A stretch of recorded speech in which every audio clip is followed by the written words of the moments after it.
आप देख रहे हैं परमात्मा की सैर। परमात्मा की सैर के जरिए हम आपको धर्म की नगरी अयोध्या का वृतांत बता रहे हैं। अयोध्या के नए वैभव से आपको परिचित करवा रहे हैं। संतोष पांडे, गाजीपुर जनपद से। हमारा पड़ाव पिछले एक सप्ताह से भगवान राम की नगरी अयोध्या में ही पड़ा हुआ है। बीते 5 दिनों में हमने आपको विभिन्न पवित्र और महान स्थलों के दर्शन कराए और आज हम आपको लेकर चल रहे हैं राम की पैड़ी।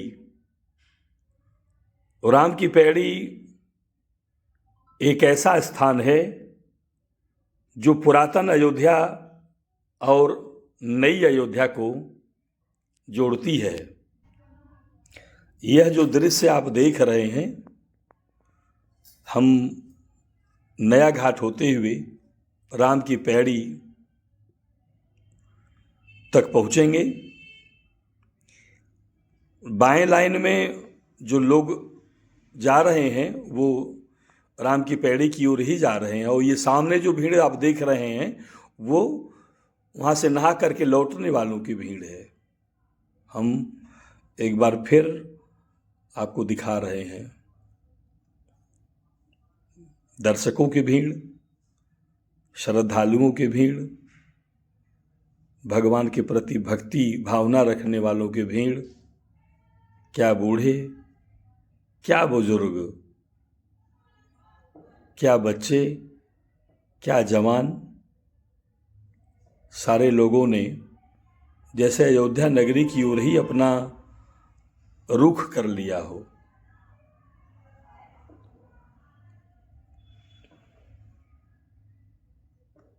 अयोध्या नगरी का इन दिनों जलवा ही कुछ अलग है।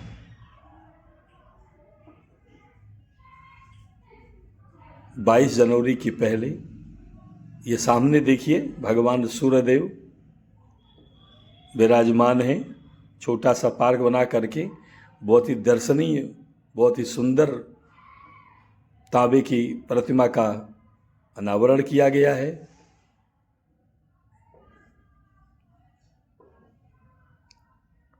बिक्री के लिए रखे हुए सामान,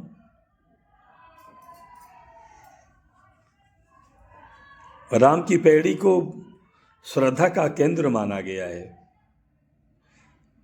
और साथ ही बड़े सुकून से परिवार के साथ यहाँ के दर्शनीय स्थलों को देखते हुए वक्त बिताने का एक मनोरम स्पॉट भी ये है। और आप देख रहे हैं ये नया घाट,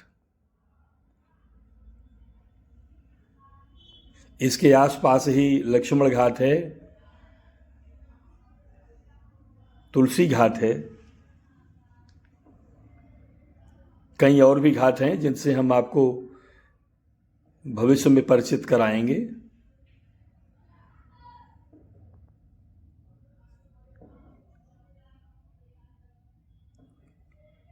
ये सरजू नदी से आर्टिफिशियल चैनल के द्वारा लाया गया जल है,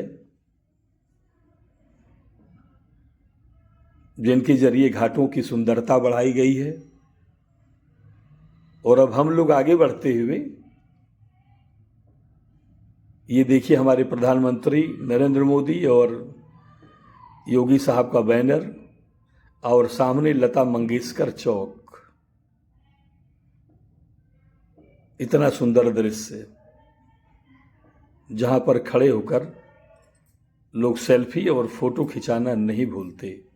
बड़े ही प्रसन्न मुद्रा में भक्ति का भी सुख मिल रहा है, अयोध्या के वैभव का दर्शन लाभ भी मिल रहा है। और ये देखिए हमारे भगवान श्री राम के परम भक्त और प्रचंड बलशाली संकट मोचन महाबली हनुमान जी अपने दाहिने कंधे पर भगवान श्री राम को बैठाए हुए वीरता की मुद्रा में। बोलिए श्री हनुमान जी की जय। और ये वीणा का दर्शन करते हुए हम लोग परमात्मा की सैर की टीम राम की पैड़ी में प्रवेश करती है।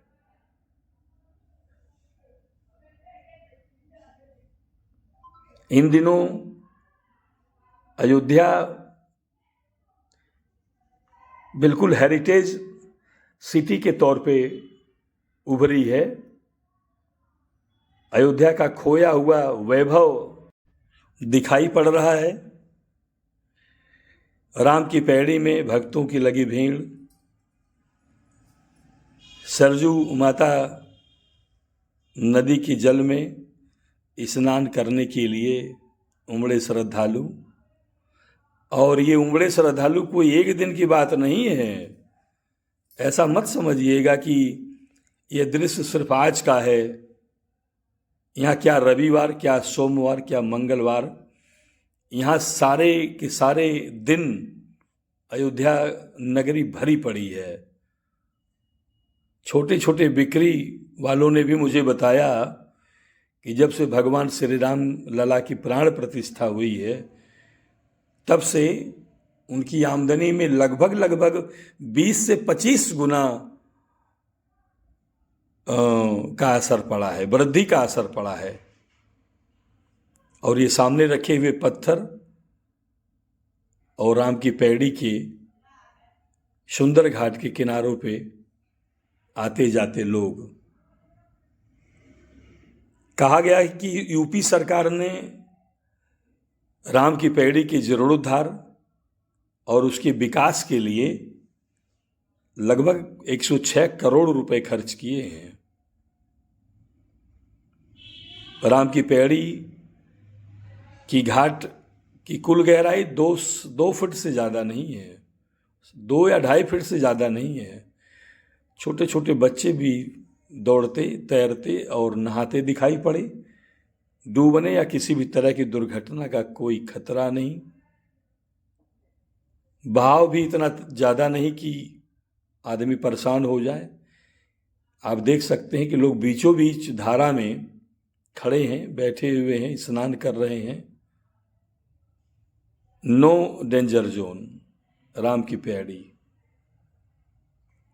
सुख लेने का, आनंद लेने का एक उत्तम स्थान। योगी सरकार ने राम की पैड़ी को बहुत ही भव्य स्वरूप प्रदान किया है। वैसे तो राम की पैड़ी सरयू नदी के किनारे स्थित घाटों की एक श्रृंखला है। यहाँ को लेकर एक मान्यता यह भी है कि श्री राम इसी पैड़ी से होकर सरयू में स्नान करने जाते थे। भगवान श्री राम का सरजू माता को बड़ा आशीर्वाद प्राप्त है। इक्ष्वाकु महाराज इक्ष्वाकु ने एक बार वशिष्ठ जी से कहा था कि गुरुजी, हमारे अयोध्या में जल भरी कोई नदी नहीं है। तो वशिष्ठ जी ने मानसरोवर के पास जाकर भगवान की तपस्या की थी और वहीं से सरजू को लेकर के अयोध्या में आए थे। आगे आगे वशिष्ठ जी चले थे और पीछे पीछे सरजू नदी का पानी बहता हुआ आया था। इसीलिए सरजू नदी का एक नाम वैशिष्ठी भी है या वशिष्ठ तनया भी है। ये राम की पैड़ी है। यहाँ के विषय में कहा जाता है कि एक बार भगवान श्री राम के छोटे भाई लक्ष्मण जी ने कहा कि प्रभु भैया, मैं सारे तीर्थों का दर्शन करना चाहता हूँ। तो सारे तीर्थों का दर्शन करने का जब मन बनाया लक्ष्मण जी ने, तो श्री राम जी ने कहा कि हे लक्ष्मण, सूर्योदय से पूर्व तुम सरजू नदी के इसी घाट पर स्नान कर लो, तुम्हें सारे तीर्थों के दर्शन का लाभ मिल जाएगा।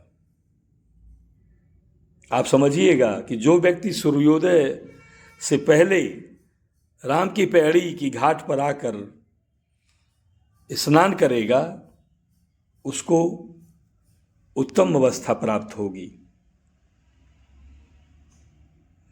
माना जाता है,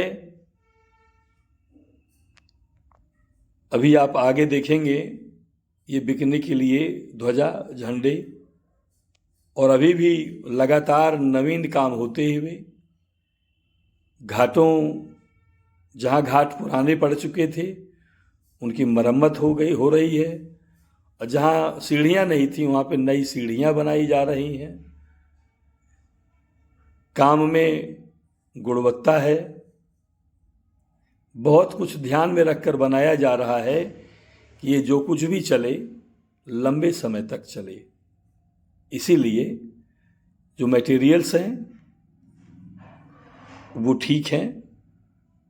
ईंटों को नज़दीक से जाकर भी मैंने देखा, उनकी फ़ोटो भी मैंने ली कि वो किस तरह के ईंटें हैं, अच्छे हैं, एक नंबर के हैं। गुणवत्ता में कमी कहीं से बर्दाश्त नहीं की जा रही है। और ये बच्चे हैं, नौजवान, जो शंख लेने से पहले उसको बजाकर टटोल रहे हैं और उनके आगे राम की पैड़ी का घाट और लोग नहाते हुए। माना जाता है कि सरजू के जिस तट पर श्री राम ने ये बात कही थी वहीं आज राम की पैड़ी के नाम से प्रसिद्ध है। यही वजह है कि पूर्णिमा पर यहाँ स्नान का विशेष महत्व माना जाता है। भगवान राम ने भी अयोध्या का बखान करते हुए कहा है कि अवधपुरी सम प्रिय नहीं सोऊ, और यह प्रसंग जाने को। मतलब कि अयोध्या के आगे मुझे बैकुंठ भी प्रिय नहीं है। कहते हैं कि ब्रह्मांड स्थित अवध या अयोध्या ही भूतल पिंड स्थित अयोध्या धाम है। और राम की पैड़ी का ये सुंदर नज़ारा, सरजू का पानी नए घाट से, नए पुल से, ऊंचाई से नीचे की ओर आता हुआ झरने का रूप लेकर दूध जैसा, अमृत जैसा शीतल जल, जिसमें आनंद लेते उमंग भरे युवक, यही अयोध्या है और यही अयोध्या का आनंद है, जिसका लाभ लोग कोने कोने से आकर उठा रहे हैं। दक्षिण भारत के श्रद्धालुओं की भी भीड़ अच्छी देखी जा रही है।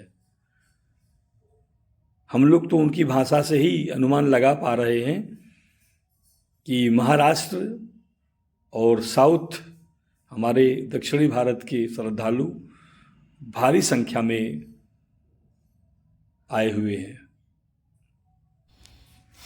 एक बात और बताता चलूँ आपको, उस समय लंका का राजा रावण, जो राक्षस राज, तीनों लोगों पर शासन करने वाला महाप्रतापी, महाबलशाली राक्षस राज रावण का भी शासन उस समय अयोध्या पर नहीं चल रहा था। अयोध्या तब भी उसके शासन से मुक्त थी। आपको जानकर ताज्जुब होगा कि भगवान राम के जन्म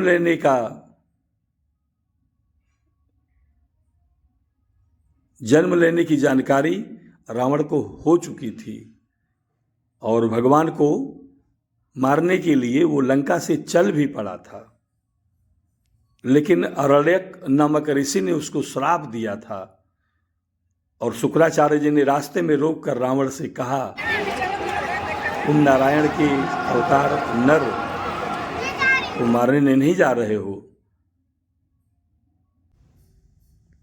अयोध्या की परिधि में पैर रखते ही तुम्हारा तुम समाप्त हो जाओगे। और ये देखिए, शवासन में, शव आसन की मुद्रा में एक भक्त हैं जो कि पालथी मारकर लेटी हुई मुद्रा में राम की पैड़ी घाट पर बहाव के साथ बहे जा रहे हैं। ये कुछ यौगिक क्रियाओं के माध्यम से संभव है। उनको पहले तो लोगों ने देखा तो घबराए कि ये क्या बहते हुए जा रहे हैं, शायद कुछ, लेकिन जैसे ही वो उठ के बैठ गए। और ये हमारी टीम स्नान के बाद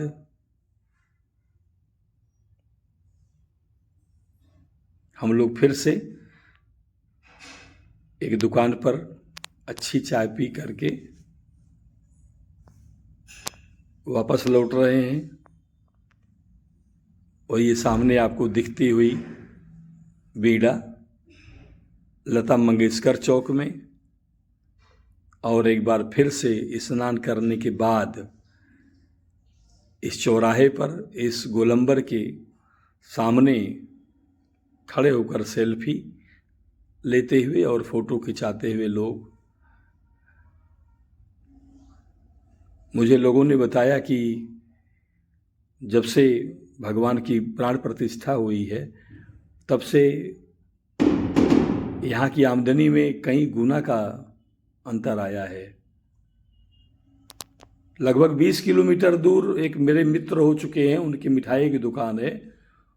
उन्होंने मुझे बताया कि हम लोग 15 से 20 किलोमीटर दूर हैं, फिर भी भैया हम लोगों की आमदनी भी कम से कम 4 से 5 गुनी ज़्यादा बढ़ गई है, क्योंकि भीड़ इतनी ज़्यादा हो गई है। चारों तरफ सिर्फ श्रद्धालु और भक्तों का ही रेला है।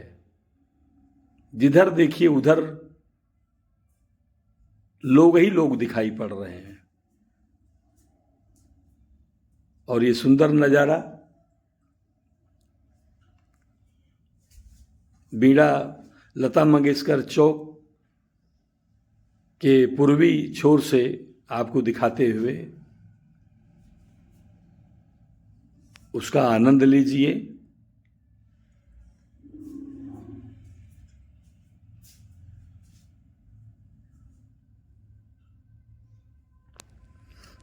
आगे भगवान के ननिहाल छत्तीसगढ़ प्रांत से आए हुए लोगों ने लंगर शुरू किया हुआ है। भगवान के ननिहाल के लंगर में बने हुए भोजन का आनंद हमने भी उठाया, बहुत अच्छा लगा। ये वही लंगर है जहाँ पे आप देख रहे हैं। यहाँ के प्रबंध सेवक से भी मेरी बातचीत हुई।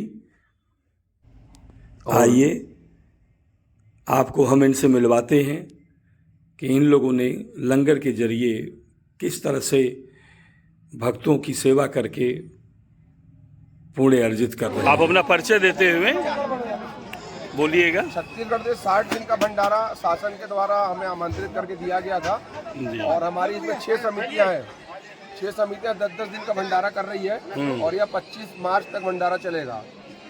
राम जी के ननिहाल से, छत्तीसगढ़ में राम जी का ननिहाल है और इसी तारतम्य में हमारे द्वारा 300 टन चावल, जब अयोध्या में राम मंदिर का प्राण प्रतिष्ठा हुआ था उस समय हमारे द्वारा और एक बार 300 टन चावल भेजा जा चुका है। ये 25 मार्च तक चलेगा। ये 25 मार्च तक चलेगा। और शिव महापुराण सेवा समिति तिल्दा नेवरा द्वारा 25 मार्च से 5 मार्च तक हमारी ड्यूटी लगी है। 5 मार्च के बाद हमारी दूसरी संस्था आएगी और उसका तीसरी संस्था आएगी। तो प्रतिदिन यहाँ पे कितने लोग भोजन ले रहे हैं प्रसाद? यहाँ करीब 2000 लोगों का मतलब होता है प्रतिदिन का। हाँ, प्रतिदिन 2000 एक समय में। सुबह का नाश्ता 2000, दोपहर का प्रसाद 2000 और रात्रि में 2000, लगभग 6000 6 से 7000 लोग। 6 से 7000। एक बार जय श्री राम। जय जय श्री राम, जय जय श्री राम। माता जी